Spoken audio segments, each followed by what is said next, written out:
Good afternoon, everyone. We have a study for you today, and today's date, or where we are on creation calendar.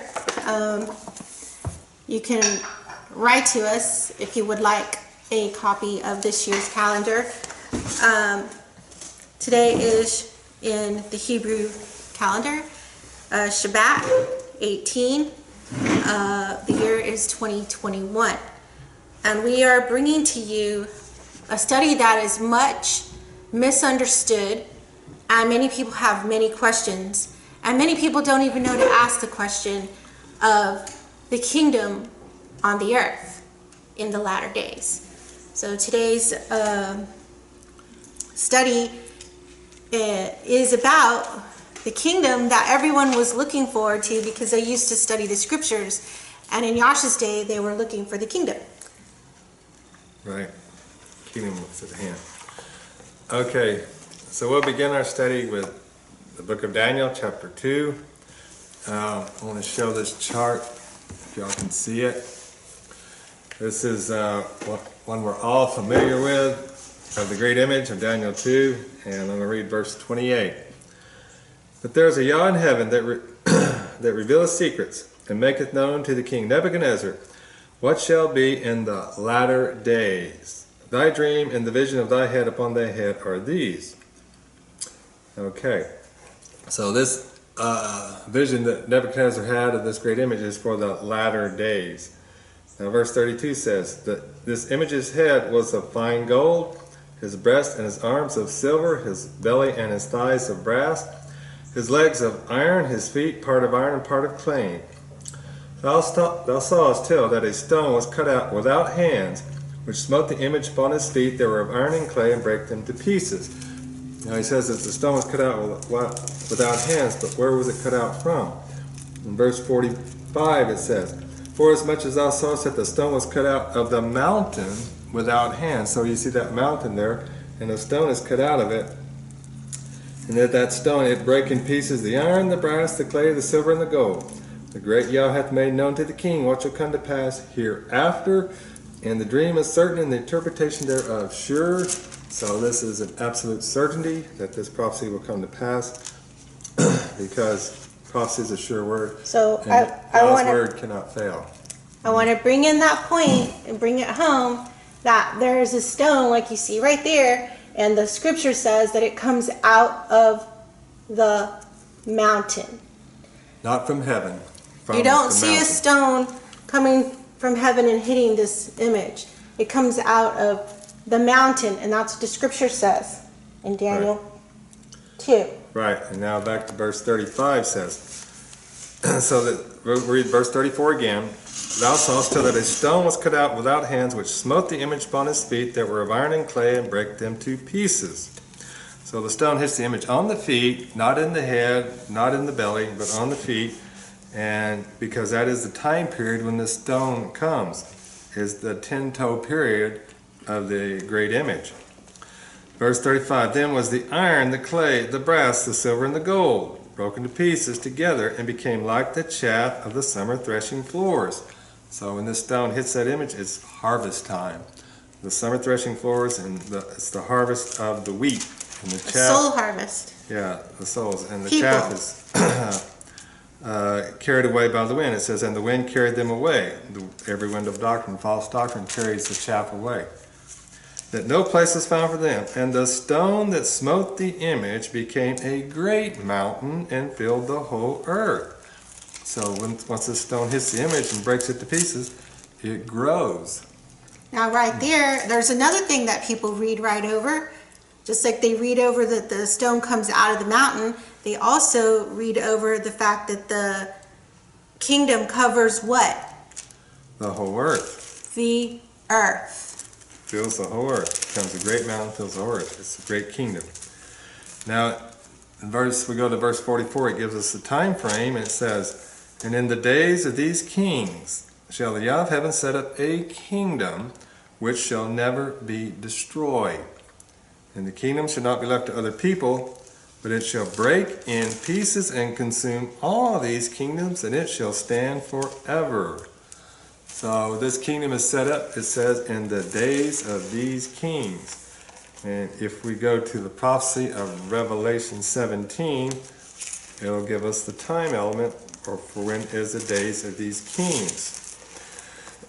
Now Revelation 17 is about the great whore that sits upon the scarlet-colored beast. And the beast being the world in prophetic history, the great whore being Babylon, Mystery Babylon the Great, the mother of harlots, is the Roman Catholic Church. And then you have in verse 12, and the 10 horns which thou sawest are 10 kings. So this mystery beast that the woman sits upon has 7 heads and 10 horns. So the 10 horns are 10 kings. And it says here in Daniel 2:44, in the days of these kings. So we're in the days of these 10 kings, which have received no kingdom as yet, but received power as kings 1 hour with the beast. So these kings lend their power to the beast for 1 hour, which is a prophetic hour, which is the 12th hour. A time period. So yeah, and it's in the days of these kings that they lend their power to the beast. 10 is a universal number, and it means all the kingdoms or nations of the world lend their power to the Catholic Church. And that's why you see in Daniel 2 when it says in the 10 toes, okay? So that's being able to put them together, the time periods. 10 toes, 10 kings. And we know this is the mix of the clay and the iron. Iron and clay are mixed together. So Yah's people and Satan's people through the Roman Catholic umbrella are mixed together, and then he says, come out over my people. So there's a separation when this kingdom comes on the scene, which we're talking about right here. There isn't going to be the iron people mixed in with the clay anymore, because this brings it to its end. That's why the stone breaks it to pieces out. See, when you look at this chart again, you have these here kingdoms: the head of gold, Babylon; the silver, Medo-Persia; the brass, Grecia; and the 2 legs of iron, pagan Rome and papal Rome. And then you come down to the feet period, and it's part of iron, part of clay. So that means Rome, papal Rome, is still on the scene. But who is the clay in the feet there? Well, if we go, there's a study we have on that, but if we want to go to Jeremiah chapter 18, and we have a parable of the potter and the clay. Jeremiah chapter 18 and verse 1. The word which came to Jeremiah from the Yah, saying, arise and go down to the potter's house, and there I will cause thee to hear my words. Then I went down to the potter's house, and behold, he wrought a work on the wheels. If any of you have ever seen a potter making vessels or pots, he's got a wheel that turns, and he puts his hands on there and molds and makes that pot or that bowl that he does. So the potter is he works and makes clay vessels. Verse 4 says, and the vessel that he made of clay was marred in the hand of the potter. So he made it again another vessel, as seemed good to the potter to make it. Then the word of Yah came to me, saying, O house of Israel, can I not do with you as this potter? Saith Yah, behold, as the clay is in the potter's hand, so are ye in my hand, O house of Israel. So here we find that the clay, this 10 toes, part of iron, part of clay, is pagan or papal Rome and the house of Israel. And so the stone has to hit the image on the feet to break them to pieces, so that he can bring Israel out of captivity. And as it is talking about here in Jeremiah, it's saying, O house of Israel, can't I do with you the same as this potter does with clay?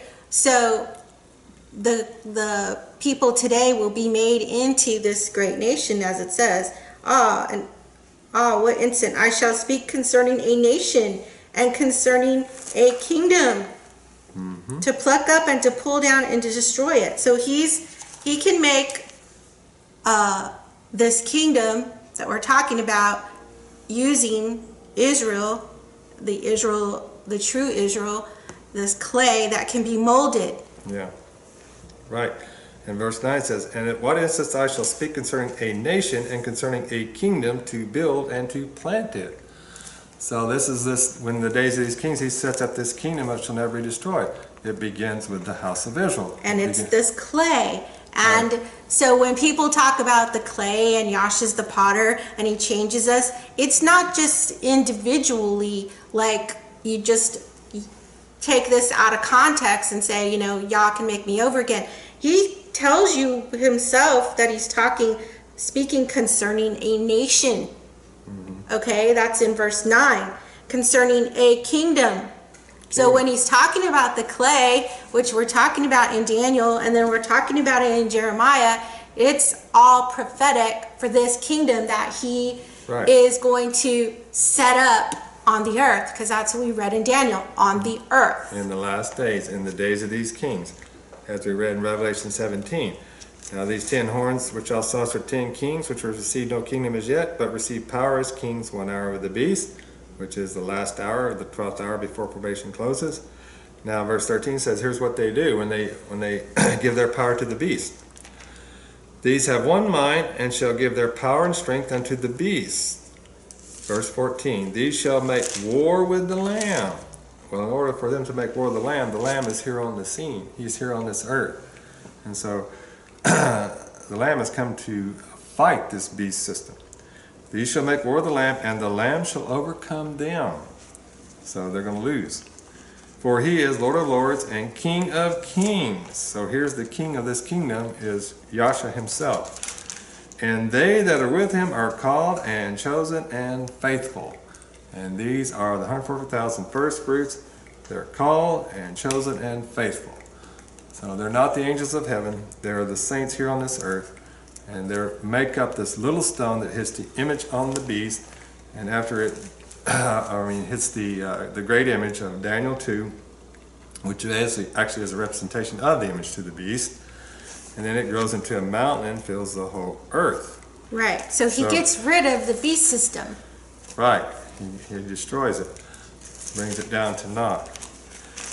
And if we go now to the Daniel chapter 7, we're familiar with the prophecies here of these 4 beasts that come up out of the great sea, which one is a lion, another is a bear, a leopard, and then a dreadful and terrible beast. Verse 7 it says, "And after this I saw in the night visions, and behold, a 4th beast, dreadful and terrible, and strong exceedingly, and it had great iron teeth."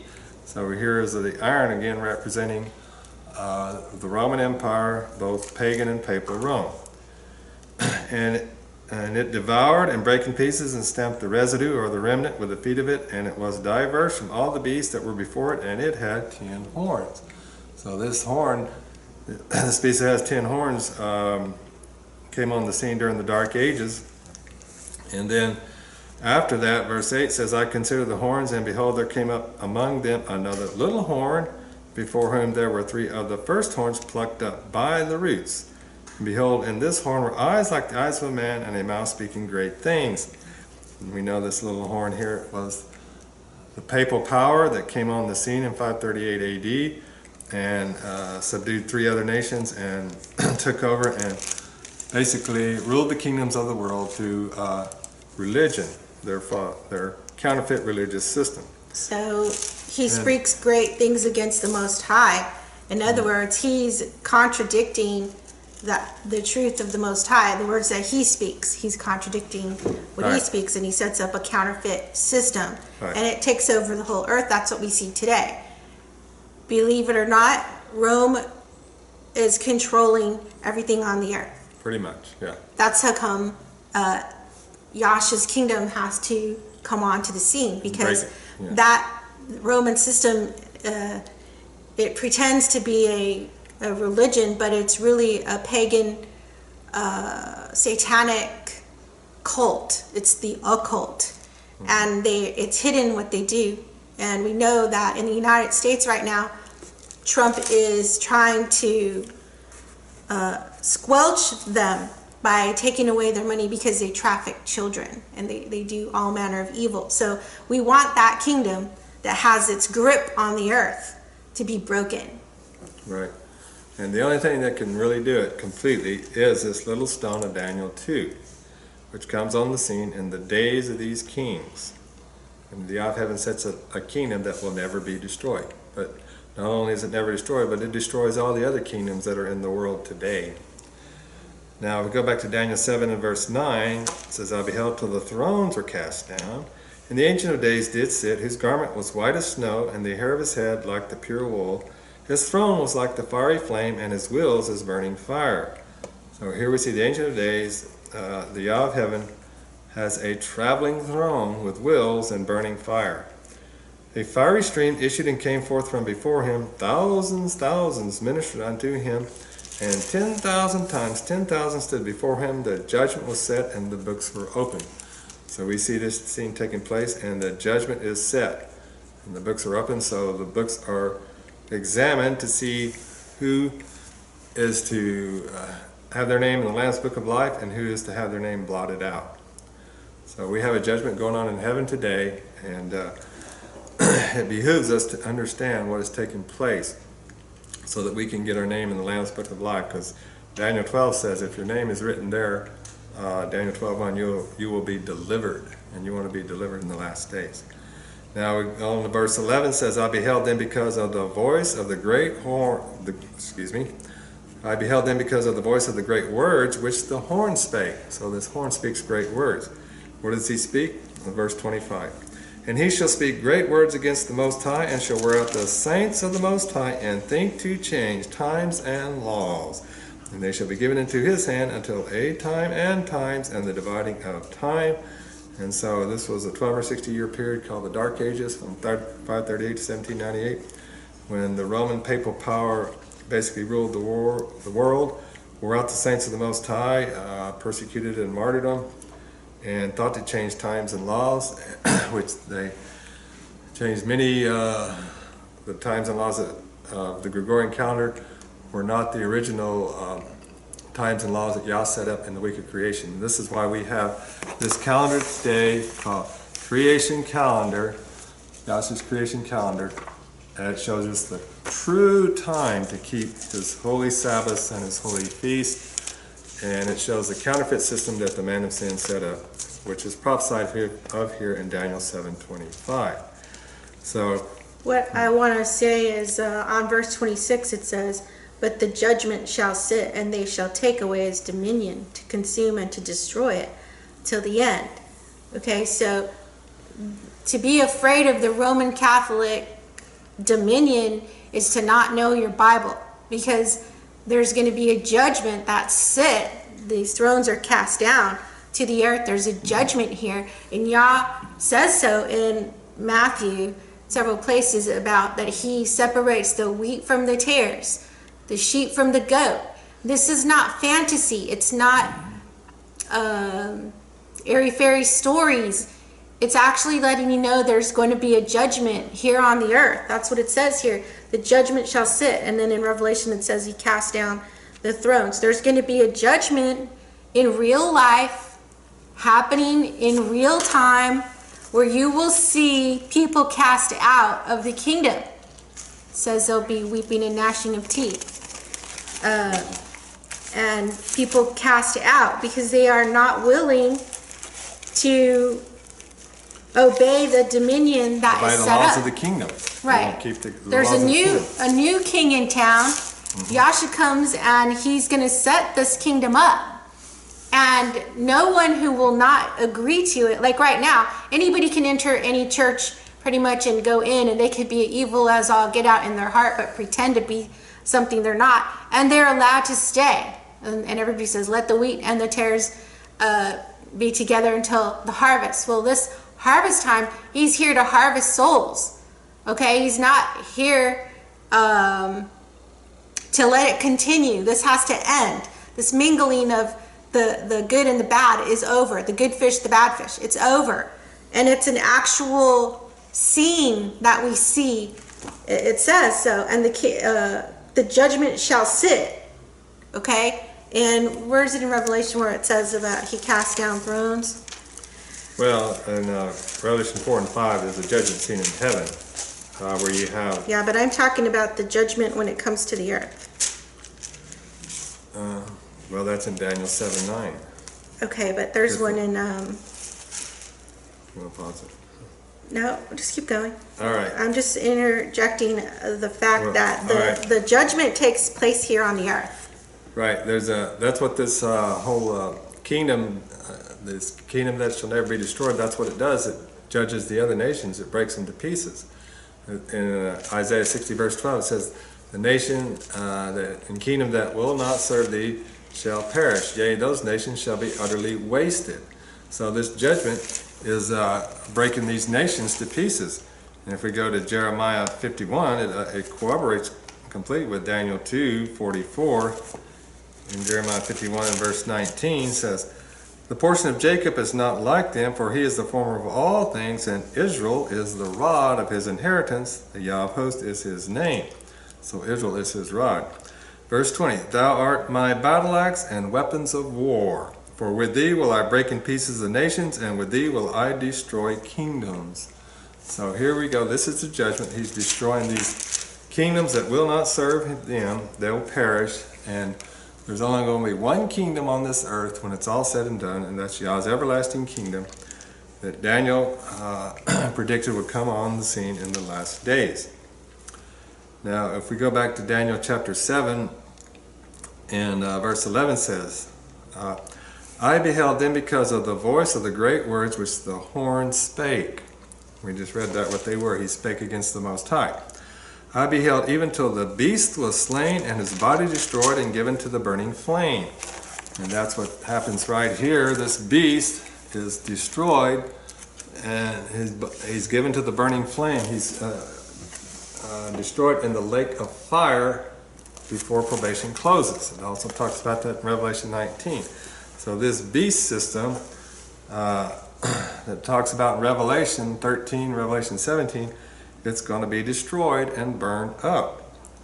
Verse 12 says, as concerning the rest of the beasts, they had their dominion taken away, yet their lives were prolonged for a season and a time.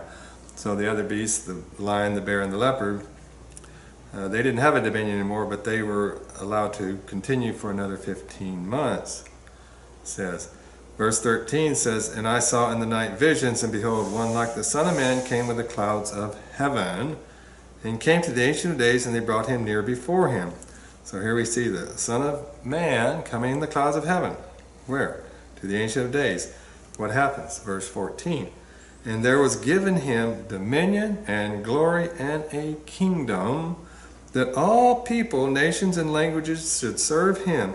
His dominion is an everlasting dominion, which shall not pass away, and his kingdom that which shall not be destroyed. Now, does this take place in heaven or on earth? Right here on this earth. These people, nations, languages that don't serve him, they're not going to be in heaven. So this is a prophecy of the last days, when his kingdom is set up and the other kingdoms pass away. Which in 11 it's saying, I beheld then because of the voice of the great words which the horn spake, I beheld even till the beast was slain. Okay, so he's slain and his body destroyed, where his body are the people that follow him. Mm-hmm. Okay, this little horn, the Catholic Church has this dominion. It gets taken away. The beast is slain, and his body is destroyed and given to the burning flame. So, and you go up above. This is where I was talking about earlier that I didn't realize it. But in 9, I beheld till the thrones were cast down, and the Ancient of Days did sit. So, when you're going to do a judgment on the earth, you got to come down to the earth. Mm-hmm. So he comes down, his throne is cast down to the earth, and it shows that his hair is like pure wool, his throne was like a fiery flame, and his wheels burning as fire. And then the judgment is set, and then he slays the beast, and he destroys him, and he's given to the burning flame, which we know in Revelation he's thrown into the fiery flame. Lake of fire, right? Lake of fire. And so these two things are going together. And this happens on the earth because we see right here what Alan just read, other kingdoms are there, and that's not in heaven. So this kingdom, the dominion's taken away, and you don't have to fear them. They have no power.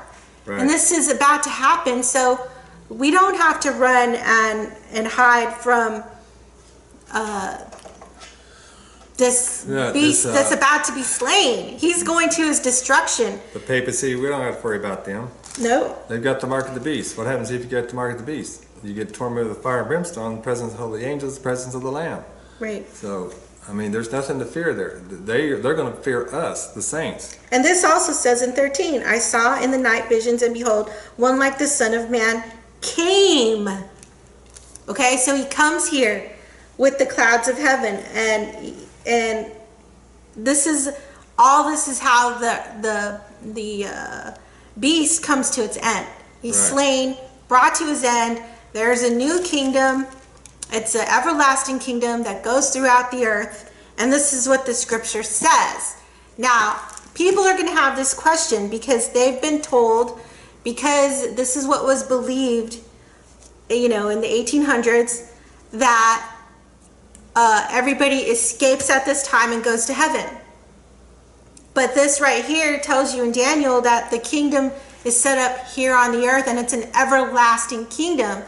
So it doesn't end here on the earth. For eternity. Yeah. So it doesn't end. That right there tells you it can't be talking about the kingdom in heaven, because it's talking about the earth, and it takes over the whole earth. And this earth belongs to the Father, and he's the husbandman who's coming back to his vineyard.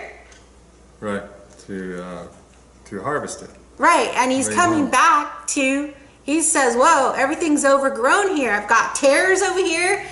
What do you do when you come and your house has been overgrown and you haven't been here in a long time? You got to gather up all the brush and put it in a pile to burn it. But you're going to keep those things that are still good. You're going to keep your trees. It says, hurt not the trees. You're going to keep the trees that are truthful and going to be in your kingdom. Trees are people. Right. In this, it says he's going to come in his glory. Yahshua is. Now, if we go to Matthew 25, and we'll read verses 30 to 34, it says, and cast ye the unprofitable servant into outer darkness, there shall be weeping and gnashing of teeth. So everyone that misses out on the kingdom and sees it set up, they're going to weep and gnash their teeth. There's a lot of people going to be doing this. Verse 31 says, when the Son of Man shall come in his glory, and all the holy angels with him, then shall he sit upon the throne of his glory. So he's going to come to this earth and sit upon the throne of his glory here upon this earth. And before him shall be gathered all nations. These nations aren't going to be gathered before him in heaven. It has to be here on earth. Because those nations are not all clean. Right. And before him shall be gathered all nations, and he shall separate them one from another, as a shepherd divideth his sheep from the goats. And he shall set the sheep on his right hand, but the goats on the left. So if you get set on the left hand with the goats, you won't enter the kingdom. Then shall the king say unto them on his right hand, come ye blessed of my Father, inherit the kingdom prepared for you from the foundation of the world. So this kingdom has been prepared for his saints from Adam's day all the way to the end of time. And in Daniel 7:22 it says, until the Ancient of Days came, and judgment was given to the saints of the Most High, and the time came that the saints possessed the kingdom. So there is a time that comes, which we're talking about here, where the saints possess the kingdom. Right. Same thing here in Daniel 7 verse 17 says, these great beasts which are four kings which shall arise out of the earth. So Daniel's interpreting what these four beasts are. They're kings, they're kingdoms. Verse 18 says, but the saints of the Most High shall take the kingdom, this kingdom, Daniel 2, and possess the kingdom forever, even forever and ever. So there's no end to this kingdom once it's set up and established in the latter days. Now, in verse 21 says, I beheld, and the same horn, this is that little horn of Daniel that we read about earlier that come up on that dreadful and terrible beast and plucked up 3, it says, I beheld, and the same horn made war with the saints and prevailed against them, which was what happened during the Dark Ages. The saints were persecuted and martyred, but until the Ancient of Days came. So he's coming back, and this little horn can't do that no more.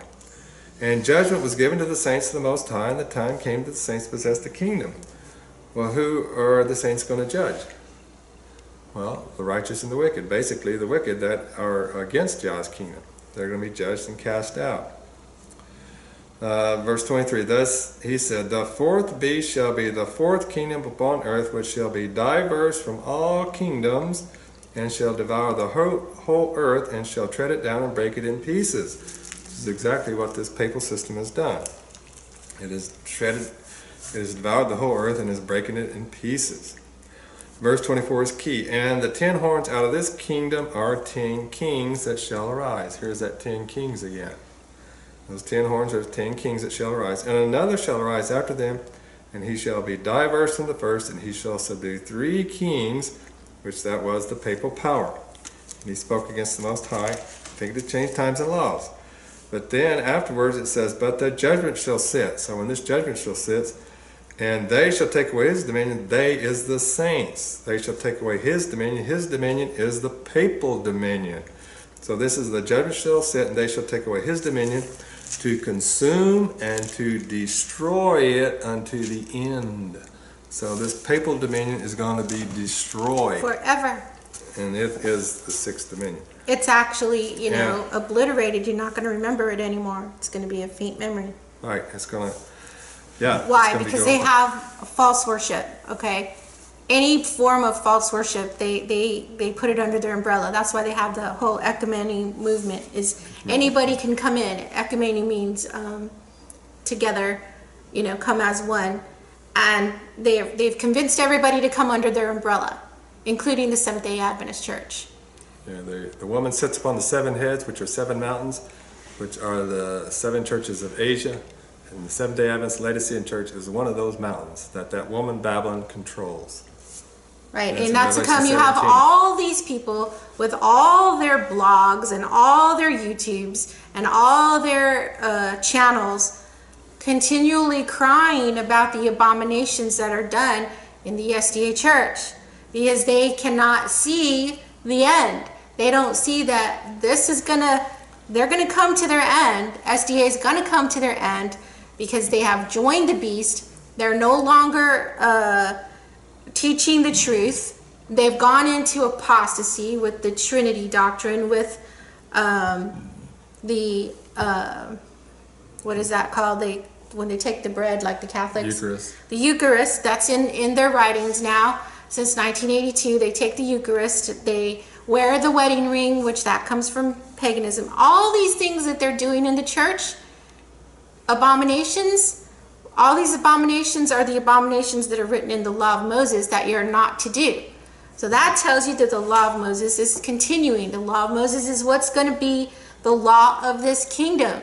Right. So anyone who doesn't want to obey the law of Moses, even Yahshua himself says, if you won't listen to Moses and the prophets, you won't even listen to one that has come from the dead, right, risen from the dead. So if you will not hear the law of Moses, then you can't be in the kingdom. So all SDAs who are preaching that we're not to keep the feast days will not be in the kingdom if they continue to believe that, because the kingdom has days that the Yah meets with his people. That's his calendar system. Holy days. They're days of meeting, appointed times, the Moed. They are the days of meeting. Yes, the sacrifices of the animals ceased, but it doesn't say anywhere that he's not going to continue with the words that he spoke. He says no, that you cannot make his law void. Right. It's not the 10 Commandments, it's the law of Moses. So the kingdom that the shepherd's rod people talk about, but then say they're not going to keep the feast days, that is contrary. You can't come into the kingdom and not follow what the Father tells us to follow. They'll be cast out and they'll be weeping and gnashing their teeth. So they need to Yeah. repent from that belief, and that's So- what Second Timothy talks about, repenting because they're wrong. a kingdom is made up of four things. First is the king, which we know as Yahshua is the king. Next is a domain or a land. So you have a king and a land. Then you have a people that lives upon that land. And the fourth and most important part is you have a set of laws to govern that people by. And so the set of laws that governs this everlasting kingdom of Daniel 2 is the book of the law of Moses, which is the book of the law of Yah. And so if you don't want to obey and follow that book of the law of Yah, you'll be cast into outer darkness. You won't be in the You kingdom. weep and gnash your teeth. So You'll end your life with the same as the people before you, because it's the little horn power that spoke great things against the Most he High. thought to change times and laws. He wanted to change The Yah's feast holy days. law. He did hates the with it. feast days. And He- substituted the false feast days of Christmas, Easter, Halloween, and so forth, and Sunday keeping. And the year begins on January 1, which is totally out of harmony with nature. The year, according to Yah's law, begins on the vernal equinox. It's a signpost he set in heaven. So he did all these things, and that's why he's destroyed. So they speak these great words. They say the new law has its own spirit and its own feasts, which have taken the place of those appointed in the law of Moses. If we would know the days to be observed, we must go to the Catholic Church, not to the Mosaic law. So if you are also spewing this, that there's a new law and you don't have to keep the law of Moses, then you're a Catholic and you don't know it, because this is their doctrine. And if you're saying that we don't have to keep the feasts after the cross, then you're disagreeing with what the apostles did, because they met on the day of Pentecost, because that was in the law of Moses that they were to have a holy day on that day. And they kept it after the cross. They were the closest ones to the Messiah. They knew they were supposed to meet after the cross on the feast day, and they were given the Holy Spirit in power. So if you are looking to be endowed with the Holy Spirit and have the latter rain, and you don't keep the law of Moses, or you say that you don't keep the feast days, then you will never have the Holy Spirit, because Yah will not endow the Holy Spirit on you if you don't keep the feast days. They were keeping the feast days after the cross. The closest people to Yahshua were given instruction to keep the feast days. All right. Now back to Daniel 7, and we'll read verses 26 down to 28. We'll read verse 26 again. But the judgment shall sit, and they, the saints, shall take away his dominion, the little horn head, to consume and to destroy it unto the end. Do you know what good news that is? That we get to take this kingdom away from the Roman Catholic Church? Right. I mean, why would you be against that? That's the most wonderful thing that's ever going to happen. In verse 27, and the kingdom and dominion and the greatness of the kingdom under the whole heaven, so that's not in heaven, it's under Right. the whole heaven, shall be given to the people of the saints of the Most High. This kingdom is given to the saints. Right? Most High, whose kingdom is an everlasting kingdom, and all dominions shall serve and obey him. All these nations are dominions. Yeah. Each nation is a dominion, and all the dominions will serve the Yahshua's dominion. Yahshua and his saints. Saints. Right. Hitherto is the end of the matter. As for me, Daniel, my cogitations much troubled me, and my countenance changed in me, but I kept the matter in my heart. So Daniel, after he was given this vision of the prophecy of the latter days, he was very much troubled about it. Because he didn't saw, understand it. Yeah, and he saw that that this little horn was going to speak great words against the Most High and change times and laws. See, they weren't confused about what times and laws meant.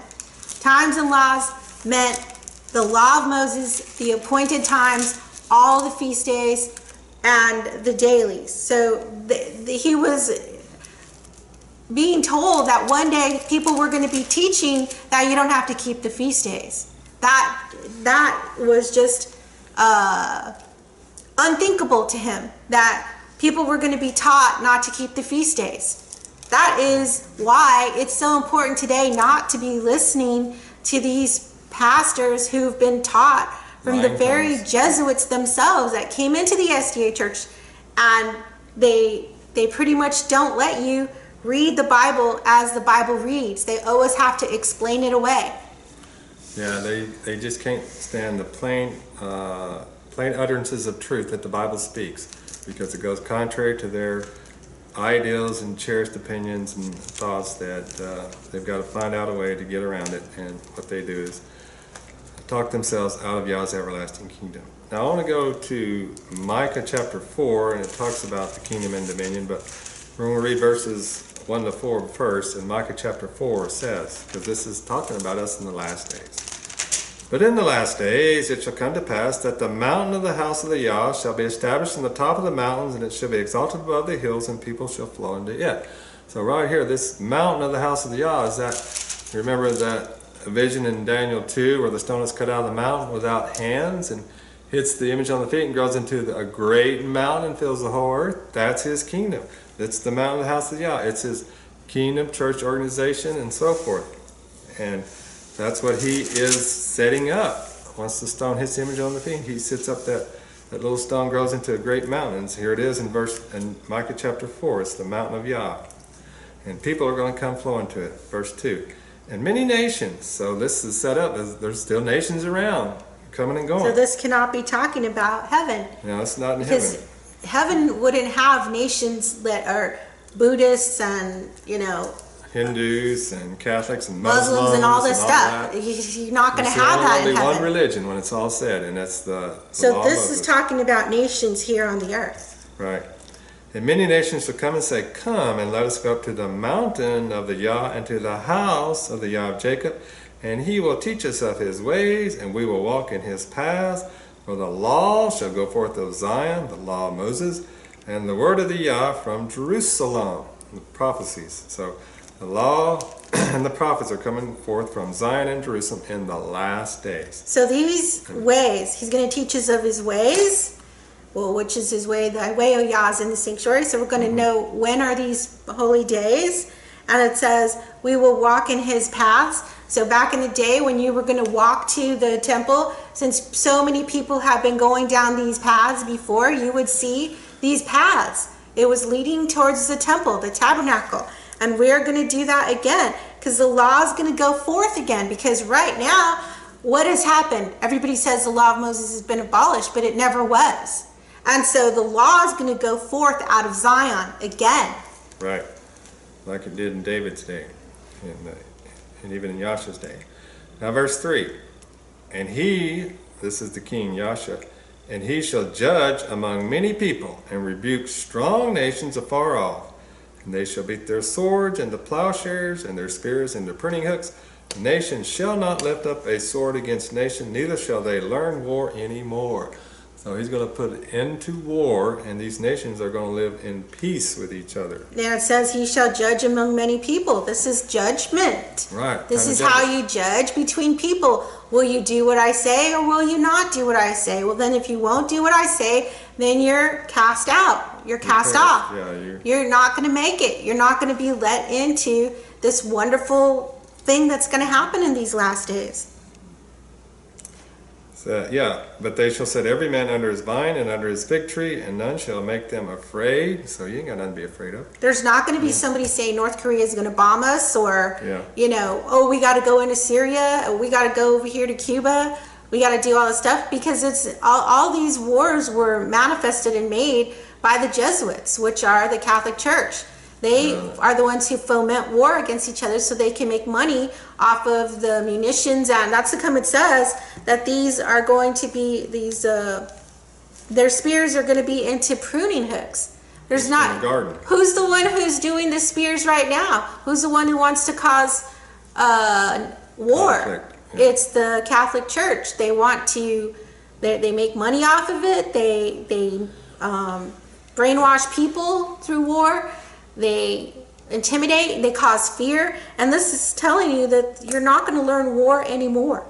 Well, yeah, virtually every major war that's happened on this earth, even in the last 1,000 years, the Catholic Church has been behind the scenes fomenting it. They were the ones starting World War I, World War II, all these here, the Korean conflict, the Vietnam War, and all this stuff, Iraq, going to Syria. The Catholic Church was behind it through their secret agents like the CIA in the U.S., the KGB, the Mossad in Israel, the MI6 in Britain. They have all these secret agency organizations that go behind the scenes and stir up strife. They create chaos, and then they go order out of chaos. So they create the chaos, they divide nation against nation, they divide people against people, and then they bring in the order. Okay, they bring in the order out of chaos. So that's how they're able to keep you afraid and keep you downtrodden and keep you not doing what the law of Yah says. And this kingdom that is set up, you're not going to have war anymore. Right. This right here, the third verse of Micah 4. This is true. This is not a figment of your imagination. It says, right. They shall learn war. Neither shall they learn war anymore. But see, before that, in Revelation 17, it says, these have one mind. It says they make war with the Lamb. So you still have a time where they want to fight and make war with the Lamb, and they get their butt. Well, anyone who's going to take, if you're going to take away someone's dominion, they're going to fight for it. Right. So there's going to be that at that time. It's not until after that there's going to be war anymore after that. But there is wars here at the end between those people who don't want to give up their power. Just like there was war in heaven, now there's going to be war on earth. Yahshua's going to fight against them with his army. Yeah, He's going to, his saints. Fight Satan and his fallen angels and their millions and billions of people throughout the earth. But they're going to lose because they're on the side of evil. And the side of truth is going to triumph. Verse 4, but they shall sit, every man under his vine and under his fig tree, and none shall make them afraid, for the mouth of Yahweh host has spoken it. For all people will walk, every one in the name of his God. So they still have the false gods. And we will walk in the name of the Yah our Yeo forever and ever. So we walk in Yah's name, because it says in Zechariah 14:9, in that day there shall be one Yah, and his name one. Not the Trinity. Yeah, there's no Trinity there. In that day saith the Yah, will I assemble her that halteth, and I will gather her that is driven out, and her that I have afflicted. Well, who is this? And I will make her that halted a remnant. Well, who says they're the remnant church? Well, they're not. And her that was cast far off, a strong nation. The remnant church actually has a remnant within her called the little stone.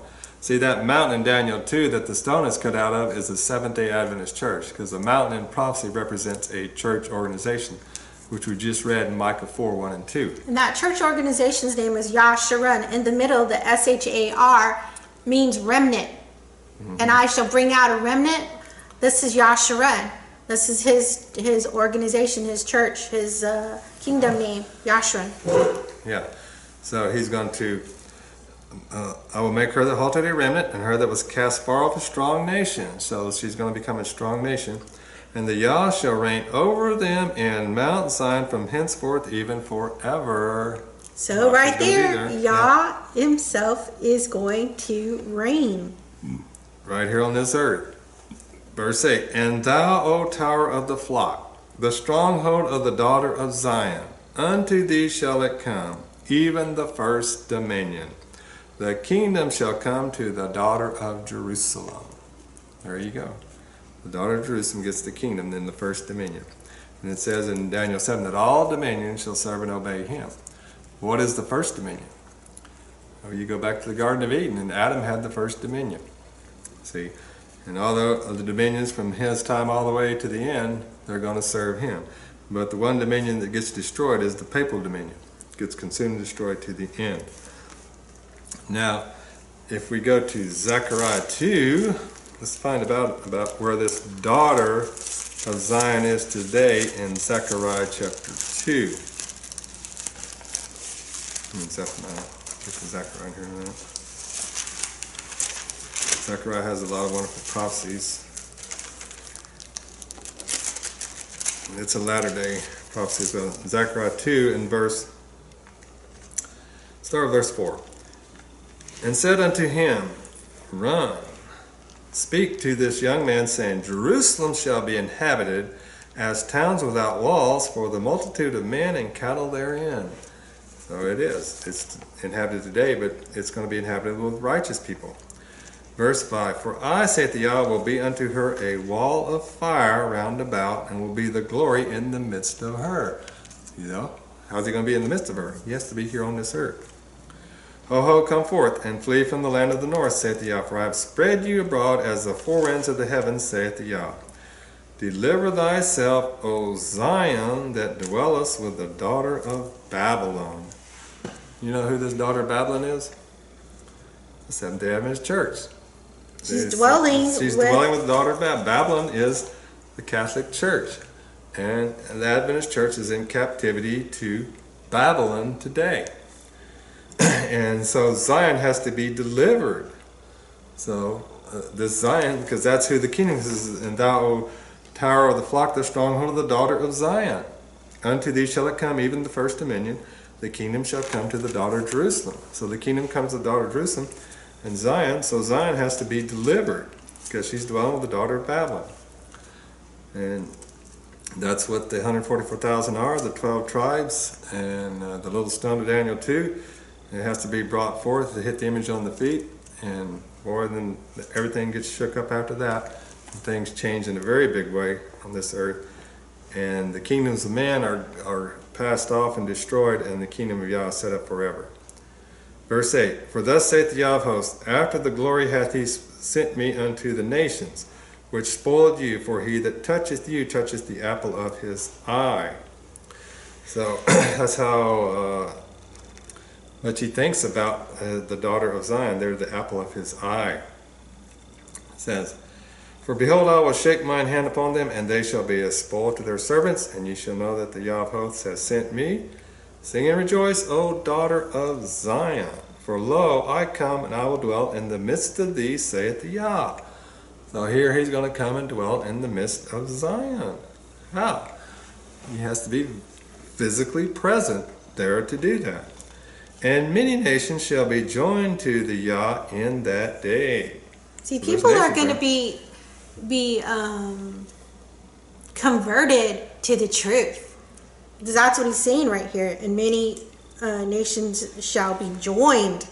So they're not going to continue believing what they believe. They're going to convert to the law of Moses and to the sanctuary message, and to understanding how to clean their robes and be righteous. Be sanctified, purified, and made white.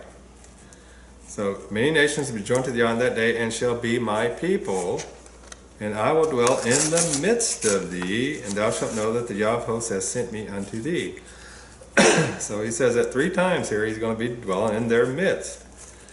And the Yah shall inherit Judah his portion in the Holy Land, and shall choose Jerusalem again, even the daughter of Jerusalem.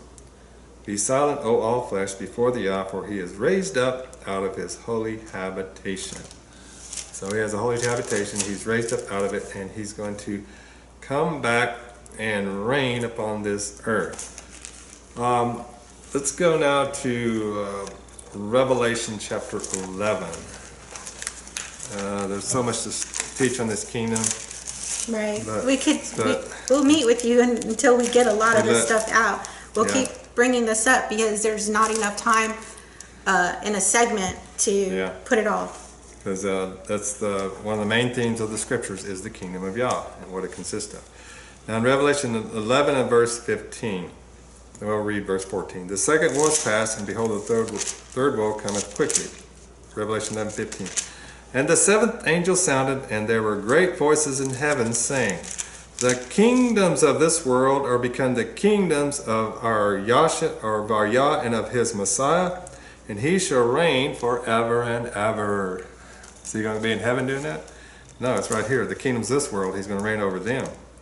Because the kingdoms of this world are become the kingdoms of our Lord. Right. Yasha.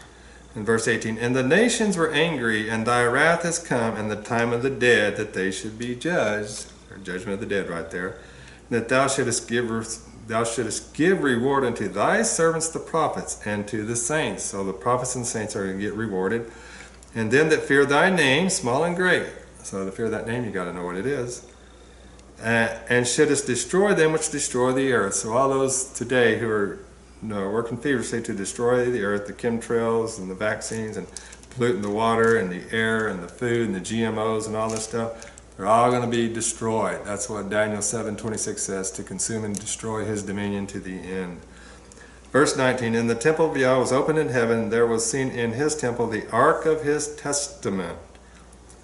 So why do we see the ark of his testament in the temple? Because that's where salvation is obtained, is through the temple or the sanctuary in heaven today. And there were lightnings and voices and thunderings and an earthquake and great hail, signs of heaven. So we know the kingdoms of this world are becoming kingdoms of Yah and of his Messiah. Now let's go to 1 Corinthians chapter 15, and we'll close with this one in 1 Corinthians chapter 15. What the Sorry about that phone, but servant Paul says about the last days.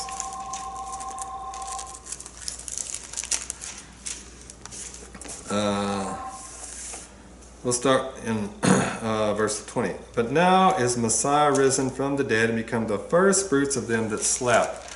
So when Yahshua rose from the dead, it was on the day of the wave sheaf offering, which was the time of the first fruits. And he was the first fruits of them that slept, and he brought forth a harvest with him, resurrected saints whose graves were opened. Now, he's going to do that again in the last days with living saints. He's going to bring forth a living wave sheaf too. Verse 21 says, for since by man came death, by man came also the resurrection of the dead. So, for as in Adam all die, even so in Messiah shall all be made alive. So by Adam's sin all men die, but because of Yahshua, he resurrected from the dead. Those that believe and obey and do his will and his law will be made alive, will be saved. But every man in his own order, Messiah the first fruits, afterward they that are Messiahs at his coming. So he's coming back to gather in the harvest. Then cometh the end, when he shall have delivered up the kingdom to Yah, even the Father, when he shall have put down all rule and all authority and power. For he must reign till he hath put all enemies under his feet.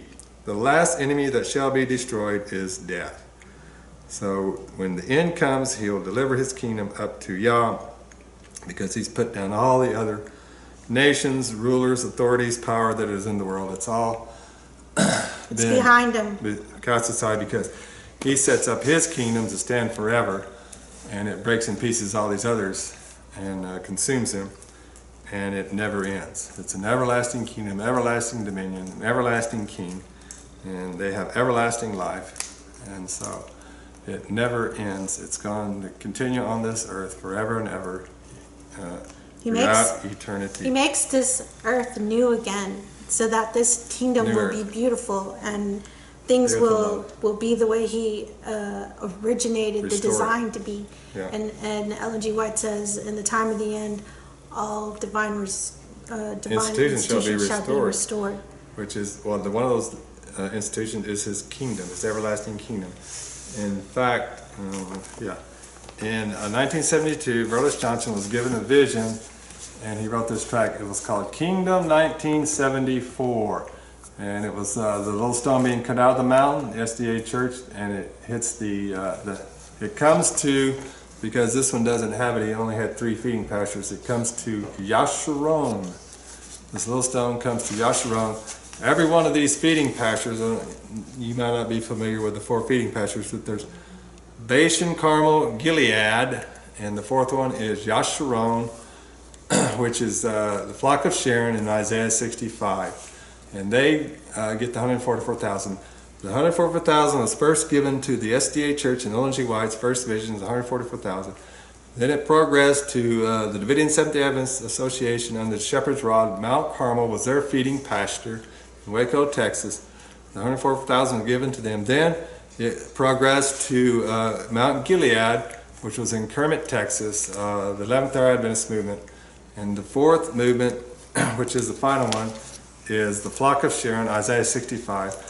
That's who the little stone comes to. That's the remnant in the last days, and it is going to be fulfilling this prophecy of the kingdom when it was set up in 74, and so it is now 44 years old. And so these men are like sheep to Yah, and we're his sheep, we're his flock of sheep. Right. And Ellen G. White wrote Word to the Little Flock. And Ezekiel 34:31 says, and ye, my flock, the flock of my pasture, are men I am your Yah, saith the Yah. So when we're talking about feeding pastures, there was truth for each feeding pasture. Ellen G. White's time, they needed somebody. William Miller's time, they needed somebody that Yah was revealing present truth to, and we have continued on. You cannot speak once you've passed away. Yes, your writings continue on, and we can still glean truth from them.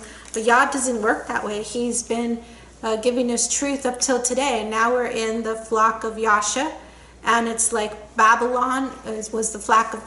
It's a Babel place where there's confusion, and it's Babylon. Well, Yasha's is Yasha Ron. So we have our name for these last days of what the kingdom will be. And you can find that name Jeshurun or Yashurun in 4 places in the scriptures. In the Bible. Yeah. And we have a study on that. So we just want you to know that the kingdom is, something that is physical. Otherwise, you make the Bible a lie. You make Yah a liar. If he's telling us that this kingdom's coming to the earth and that it's going to overtake the whole earth and that there'll be no more war after he's brought these kingdoms to an end.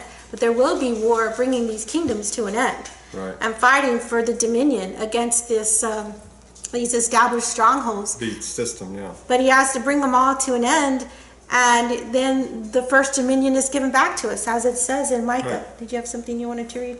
Well, our time's about out, but Ellen G. White talked about that she would work in this kingdom anew. It says here in volume 7 of the Testimonies, page 17.